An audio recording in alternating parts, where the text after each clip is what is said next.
नमस्कार. अंगणवाडी पर्यवेक्षिका भरती 2026 साठी आपण रॅपिड रिव्हिजन घेत आहोत.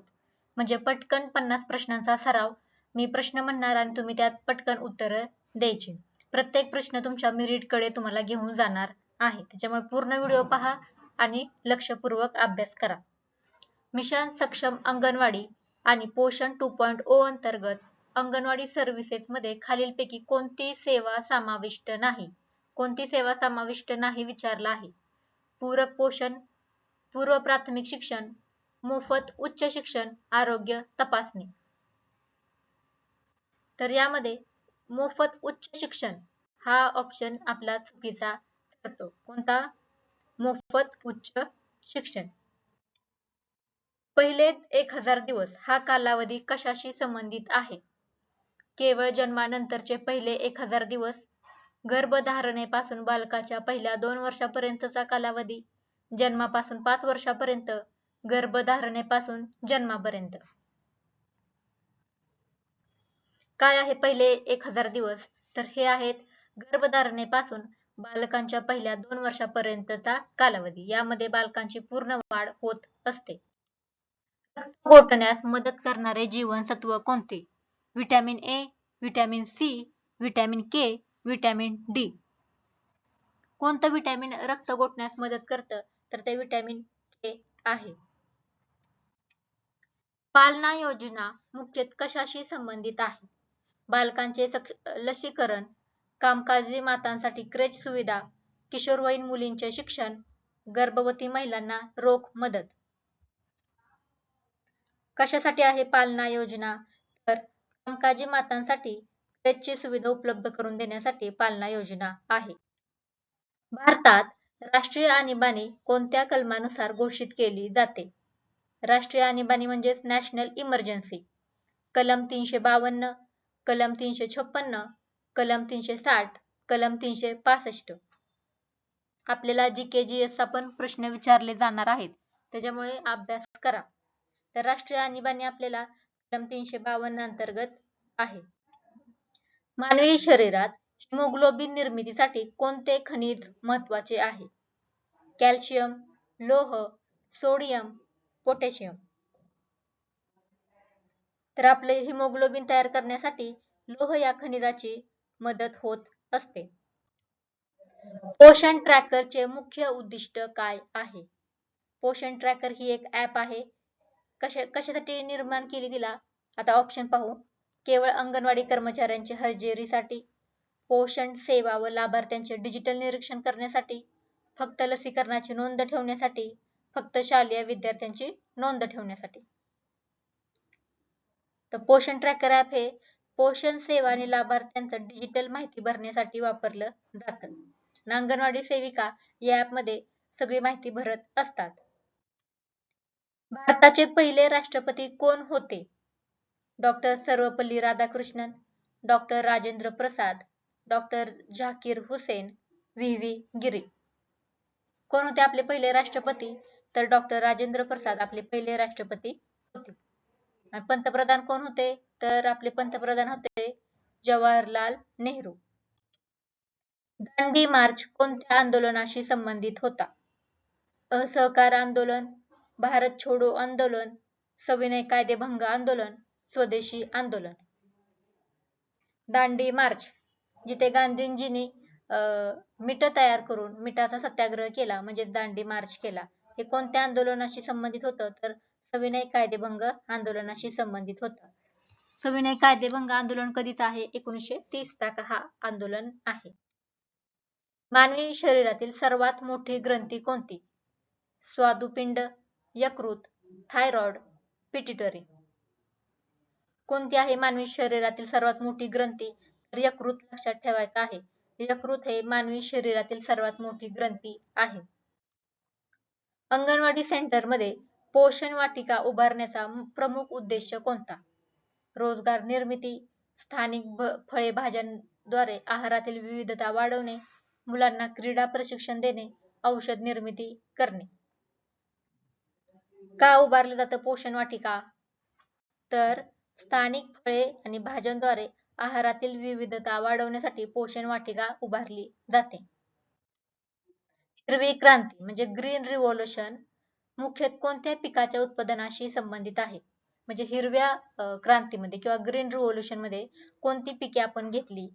चहा व कॉफी, गहू व तांदूळ, कापूस व तंबाखू, ऊस व कापूस. तर हिरव्या क्रांतीमध्ये किंवा ग्रीन रिव्होल्यूशन मध्ये आपण गहू व तांदूळ या पिकांच्या बाबतीत स्वावलंबी झालो. भारतीय राज्यघटनेतील मूलभूत कर्तव्ये कोणत्या घटना दुरुस्तीने समाविष्ट करण्यात आली? 24वी घटना दुरुस्ती, 42वी घटना दुरुस्ती, 44वी घटना दुरुस्ती, 52वी घटना दुरुस्ती. तर आपण मूलभूत कर्तव्ये 42व्या घटना दुरुस्तीने ऍड करण्यात आली. कोणती कमिटी होती? स्वर्णसिंह कमिटीद्वारे. आयोडीनच्या कमतरतेमुळे कोणता विकार होऊ शकतो? रिकेट्स, गलगंड, स्कर्वी, बेरवेरी. तर आयोडीनच्या कमतरतेमुळे आपल्याला गलगंड म्हणजे गॉइटर हा आजार होतो. रिकेट्स कशामुळे होतो? व्हिटॅमिन डी च्या कमतरतेमुळे रिकेट्स म्हणजेच मुडदूस होतो. स्कर्वी कशामुळे होतो? स्कर्वी व्हिटॅमिन सी च्या कमतरतेमुळे होतो. तर बेरीबेरी B1 च्या कमतरतेमुळे होतो.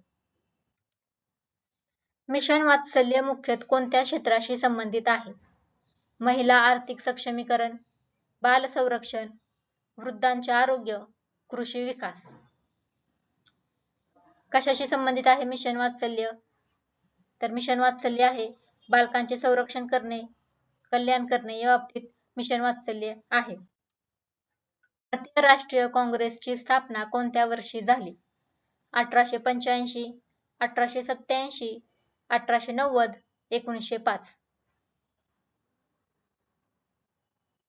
तर काँग्रेसची स्थापना आपल्याला दिसते 1885 ला मुंबई येथे. पहिले अध्यक्ष होते WC बॅनर्जी. पृथ्वीच्या वातावरणातील सर्वाधिक प्रमाणात असलेला वायू कोणता? Oxygen, nitrogen, carbon dioxide, hydrogen. तर पृथ्वीच्या वातावरणात सर्वाधिक आढळणारा वायू कोणता? तर नायट्रोजन आहे. किती टक्के आढळतो विचारलं तर लिहायचं 78%. आणि ग्रीन हाऊस गॅस म्हणून कार्बन डायऑक्साइड ओळखतात. कोणता ग्रीन हाऊस गॅस आहे? तर carbon dioxide green house gas आहे. सर्वाधिक प्रमाणात वातावरणात कोणता आहे? नायट्रोजन आहे. आरबीआयच्या रेपो रेट मध्ये आरबीआय कोणाला कर्ज देते? सामान्य नागरिकाला, व्यावसायिक बँकांना, राज्य सरकारांना का थेट उद्योगांना? रेपो रेट मध्ये आरबीआय कोणाला कर्ज देते? तर ते देते व्यावसायिक बँकांना कर्ज दिलं जातं. पोषण अभियानची सुरुवात कोणत्या दिवशी झाली? 26 जानेवारी 2018, 8 मार्च 2018, 15 ऑगस्ट 2018, 2 ऑक्टोबर 2018. तर पोषण अभियानची सुरुवात झाली आहे 8 मार्च 2018 ला. तारखा लक्षात ठेवा, विचारलेल्या गेलेल्या आहेत. बालकांच्या वाढीचे निरीक्षण करण्यासाठी खालीलपैकी कोणते मोजमाप महत्वाचे आहे? वजन, उंची, लांबी, वय की वरील सर्व? तर बालकांची वाढ निरीक्षण करण्यासाठी वरील सर्व ऑप्शनची आपल्याला गरज पडते. फक्त वजन किंवा फक्त वय मोजून आपण बालकाची किती वाढ झाली आपण धरतो का? तर नाही. वरील सर्व ऑप्शन बरोबर आहेत. भारताच्या राज्यघटनेतील समतेचा अधिकार कोणत्या कलमामध्ये आहे? कलम 12 ते 13, कलम 14 ते 18, कलम 19 ते 22, कलम 23 ते 24. समतेचा अधिकार म्हणजे समतेचा हक्क. समतेचा हक्क काय आहे? मूलभूत आपला अधिकार आहे, मूलभूत हक्क आहे. कोणत्या कलमात आढळतो आपल्याला? कलम 14 ते 18 मध्ये. भाग 3 मध्ये आपल्याला मूलभूत हक्क आढळतात. कलम 12 ते 35 मध्ये आपल्याला मूलभूत हक्क आढळतात. आणि त्यापैकी एक म्हणजे समतेचा अधिकार, जो की पहिला आहे 14 ते 18 मध्ये. व्हिटॅमिन सी च्या कमतरतेमुळे कोणता रोग होतो? स्कर्वी, रिकेट्स, रातांधळेपणा, बेरीबेरी. मगाशी प्रश्न पाहिलेला आहे. व्हिटॅमिन सी च्या कमतरतेमुळे स्कर्वी होतो. व्हिटॅमिन डी च्या कमतरतेमुळे रिकेट्स होतो. व्हिटॅमिन ए च्या कमतरतेमुळे रातांधळेपणा होतो. तर व्हिटॅमिन B12, B1 किंवा मी आता कन्फ्युज झाले. पण व्हिटॅमिन B1 किंवा B12च्या कमतरतेमुळे बेरी हा रोग होतो. भारत छोडो आंदोलन कोणत्या वर्षी सुरू झाले? 1939, 1940, 1942, 1946. कधी सुरू झालं भारत छोडो आंदोलन? तर ते सुरू झालं आहे 1942 ला. महाराष्ट्रातील सर्वात उंच शिखर कोणते? Salher, Kalsubai, Harishchandragad, Torna.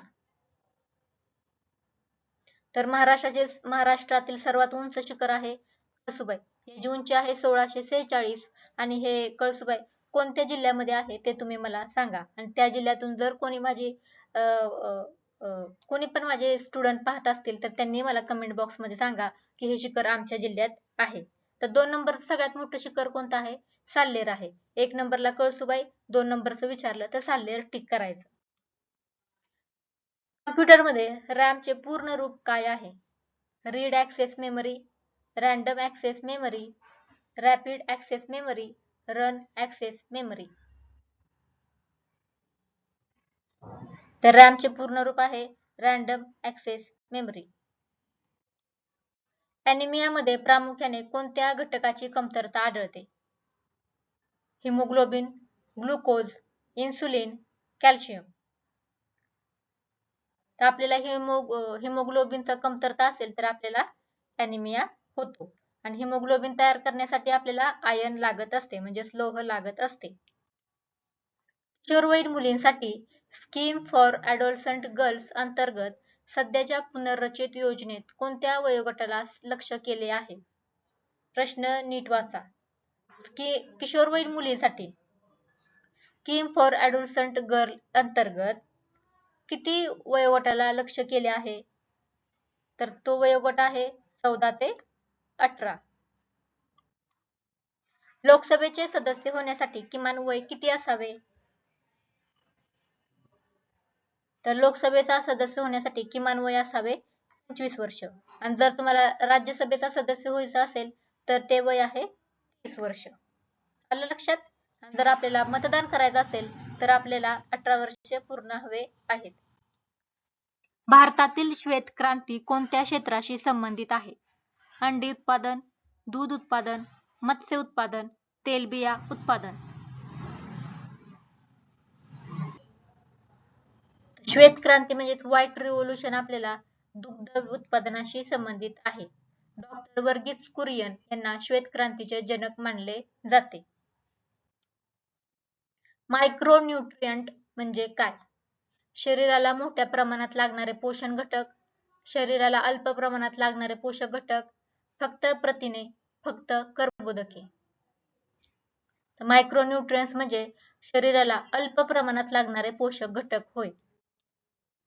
Protection of woman from domestic violence act कोणत्या वर्षी लागू झाला? 2001, 2005, 2006 की 2010? डोमेस्टिक व्हायलन्स ऍक्ट कधी लागू झाला आहे? 2006 ला झाला आहे. घरगुती हिंसाचाराला आळा घालण्यासाठी हा कायदा आणला गेला होता. जालियनवाला बाग हत्याकांड कोणत्या वर्षी झाले? 1917, 1919, 1921 की 1922? तर हा जालियनवाला बाग हत्याकांड झालंय 1919 ला अमृतसर येथे. रक्तातील साखरेचे प्रमाण कमी करणारे प्रमुख हार्मोन कोणते? Glucagon, insulin, thyroxine, adrenaline. कोण करतं रक्तातील साखरेचे प्रमाण कमी? तर ते करतं इन्सुलिन. काय करतं इन्सुलिन? रक्तातील साखरेचे प्रमाण कमी करायचं काम इन्सुलिन करतं. तर रक्तातील साखरेचे प्रमाण वाढवणारे कोणते हार्मोन आहे असं जर विचारलं तर आपलं योग्य उत्तर असणार आहे ग्लुकागॉन. रक्तातील साखरेचे प्रमाण वाढवण्याचं काम ग्लुकागॉन करतं, कमी करायचं काम करतं insulin. Village health sanitary and nutrition day साधारणपणे किती वेळा आयोजित केला जातो? आठवड्यातून एकदा, महिन्यातून एकदा, 3 महिन्यातून एकदा, वर्षातून एकदा? महिन्यातून एकदा आयोजित केला जातो. भारताच्या राज्यघटनेचा संरक्षक म्हणून कोणत्या संस्थेला मानले जाते? म्हणजे आपल्या घटनेचं संरक्षण करता कोण आहे खालीलपैकी? संसद, राष्ट्रपती, सर्वोच्च न्यायालय, पंतप्रधान. ती बॉडी आहे सर्वोच्च न्यायालय. पश्चिम घाटातील कास पठार कोणत्या जिल्ह्यात आहे? पुणे, सातारा, नाशिक, कोल्हापूर. तर कास पठार आपल्याला दिसतं सातारा जिल्ह्यात. सातारा आमचा जिल्हा, म्हणजे मी साताऱ्याची आहे. कास पठारावर विविध हंगामी फुले उगवत असतात आणि हा आता जो मोसम सुरू आहे पावसाळ्यात, कास पठार उमललेलं दिसतं. तुम्ही नक्की भेट द्या, खूप सुंदर आहे. आणि तुम्ही कोणत्या जिल्ह्यातून आहेत आणि तुमच्या कोणत्या जिल्ह्यात कोणतं खास पर्यटन स्थळ आहे ते पण मला सांगा. इन्फ्लेशन म्हणजेच महागाई म्हणजे काय? म्हणजे महागाईची व्याख्या विचारलेली आहे. वस्तूच्या किमतीच्या सर्वसाधारण पातळीत झालेली वाढ, बेरोजगारीत घट, उत्पादनात वाढ, चलन पुरवठ्यात घट. काय आहे इन्फ्लेशन म्हणजे? इन्फ्लेशन म्हणजे महागाई. तर योग्य उत्तर आहे ए. वस्तूच्या किमतीच्या सर्वसाधारण पातळीत झालेली वाढ म्हणजे महागाई होय. Ctrl+C या कीबोर्ड शॉर्टकटचा उपयोग कशासाठी होतो? Ctrl+C कशासाठी आपण वापर करतो? तर आपण करतो कॉपी करायला. आणि Ctrl+V विचारलं तर ते पेस्ट होत असतं. Ctrl+X विचारलं तर ते कट होत असतं. बालविवाह प्रतिबंध अधिनियम कोणत्या वर्षीचा आहे? 2005, 2008, 2006 की 2006? बालविवाह प्रतिबंध अधिनियम 2005 वर्षीचा आहे. प्रथिनांचे पचन मुख्यतः कोणत्या अवयवात सुरू होते? तोंड, जठर, मोठे आतडे, गुदाशय. प्रोटीनचे पचन आपल्या जठरात होत असते, लक्षात ठेवा. राष्ट्रीय अन्न सुरक्षा अधिनियम कोणत्या वर्षी मंजूर झाला? 2011, 2012, 2013, 2015. राष्ट्रीय अन्न सुरक्षा अधिनियम 2013चा आहे. भारतीय राज्यघटनेतील राज्याच्या धोरणाची मार्गदर्शक तत्वे कोणत्या भागात आहेत? राज्याच्या धोरणाची मार्गदर्शक तत्वे म्हणजे DPSP कोणत्या भागात आहेत? तर भाग आहे 4. कलम 36 ते 51 मध्ये. दख्खनचे पठार भारताच्या कोणत्या भागात प्रामुख्याने आहे? उत्तर भारतात, दक्षिण मध्य भारत, ईशान्य भारत, किनारी पूर्व भारत. दख्खनचे पठार डेक्कन ट्रॅप कोणत्या भागात आहे भारताच्या? तर दक्षिण मध्य भागात आहे. खालीलपैकी कोणते फॅट सोल्युबल विटॅमिन आहे? फॅट सोल्युबल म्हणजे कोणते विटॅमिन आपल्या फॅट मध्ये विरघळून जातात? Vitamin B1, vitamin B12, vitamin C, vitamin D. कोणते फॅट म्हणजे मेधात विरघळणारे विटॅमिन कोणते? तर ते विटॅमिन आहे विटॅमिन D. विटॅमिन D हे फॅट सोल्युबल आहे. मग हे 3 कशात विरघळतात? हे 3 B1, B12 आणि C हे पाण्यात विरघळणारे विटॅमिन आहेत. ज्युव्हेनाइल जस्टिस ऍक्ट मुख्यतः कोणाशी संबंधित आहे? कामगार, बालकांची काळजी व संरक्षण, वृद्ध व्यक्ती, दिव्यांग, प्रौढ. कोणाशी संबंधित आहे ज्युव्हेनाइल जस्टिस ऍक्ट? आपण पाहिला ज्युव्हेनाइल जस्टिस ऍक्ट हा बालकांची काळजी आणि संरक्षण याच्याशी संबंधित आहे. GDP चे पूर्ण रूप काय? Gross domestic product, general domestic product, gross development product, general development production. काय आहे GDP म्हणजे ग्रॉस डोमेस्टिक प्रोडक्ट, म्हणजे आपल्या देशाच्या भौगोलिक सीमेत एका वर्षाच्या आत अंतिम वस्तू आणि सेवांचे अंतिम किंमत म्हणजे GDP होय. मानवी शरीरातील मास्टर ग्लँड म्हणून कोणत्या ग्रंथीला ओळखले जाते? थायरॉइड, पिट्युटरी, एड्रिनल, स्वादुपिंड. कोण आहे मास्टर ग्लँड? तर मास्टर ग्लँड म्हणलं की पिट्युटरी एवढं लक्षात ठेवायचं. काय आहे उत्तर? बी. मिशन पोषण 2.0 अंतर्गत अंगणवाडी सर्व्हिस मध्ये किती सेवा आहेत? 4, 5, 6, 8. अंगणवाडी सर्व्हिस म्हणजे आपल्या ICDS मध्ये किती सर्व्हिस आहेत? आता तुम्हाला उत्तर क्लिअर झालं असेल. ICDS मध्ये किती सर्व्हिस आहेत? मुख्यतः आहेत 6 सर्व्हिस आहेत. राईट टू एज्युकेशन भारतीय राज्यघटनेच्या कोणत्या कलमाशी संबंधित आहे? कलम 19, कलम 21A, कलम 25, कलम 32. तर आपल्याला शिक्षणाचा अधिकार म्हणजे राईट टू एज्युकेशन कलम 21A मध्ये दिलेला आहे. पोषण ट्रॅकर मध्ये खालीलपैकी कोणत्या बाबींचे निरीक्षण करण्यासाठी तंत्रज्ञानाचा वापर केला जातो? स्टनिंग, वेस्टिंग, अंडरवेट, वरील सर्व. पोषण ट्रॅकर ॲप यामध्ये वरील सर्व प्रकारची माहिती भरवली जाते. योग्य उत्तर आहे वरील सर्व. आणि पोषण ट्रॅकर ॲप मध्ये माहिती कोण भरतं हे तुम्ही मला सांगा. आपले 50 प्रश्न झालेले आहेत, तर तुम्ही योग्य अभ्यास करत असाल अशी मी आशा व्यक्त करते. आणि जर तुम्हाला सगळे प्रश्न आले असतील तर तुम्ही 50 पैकी 50 टाका आणि 50 पेक्षा कमी आले असतील तर तो तुमचा स्कोर टाका. आणि जे पण प्रश्न तुमचे चुकलेत ते तुम्ही नोट्स मध्ये काढून ठेवा. तर तुमचा स्कोर मला कमेंट बॉक्स मध्ये सांगा आणि अभ्यास करत चला. यावर्षी पोस्ट नक्की तुम्हाला मिळणार आहे. Thank you. Good luck.